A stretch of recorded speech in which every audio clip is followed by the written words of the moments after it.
Hey guys, molweni, dumelang kgotsong, sawubona, welcome, goeiedag. Gentlemen, it is tough in South Africa, but like we said, it's not for sissies. And we're going to be doing like Man Up Mondays. So I want to greet you all. Diabolis. I want to talk about a couple of things. I've got some notes here. Nkosi Johnson was a child activist. He had HIV and AIDS, and he struggled for the rights of kids with HIV and AIDS now. And this is why I want to encourage you. He had mental resilience.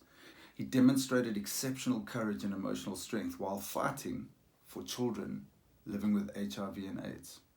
Being born HIV positive and losing his mother at a young age, fighting for the rights of kids.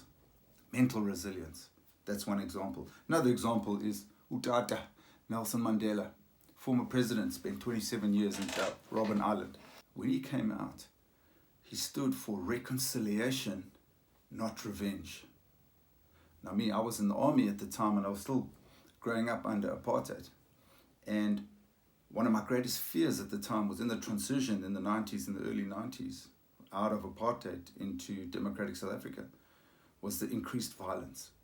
And yet it was Ubaba Nelson Mandela. He was the one who brought reconciliation other than revenge. And so the third example that I want to encourage you guys with is everyday South African entrepreneurs.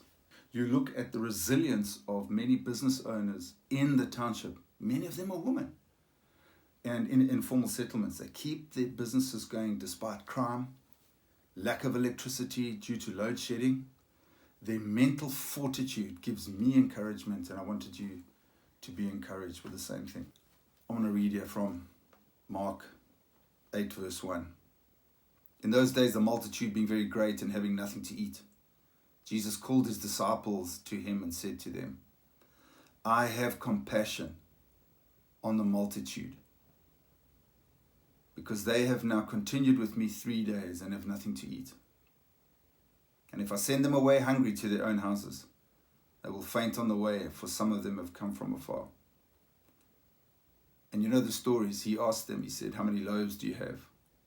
And the disciples answered him, 7. He prayed, he broke the bread, and fed the multitude.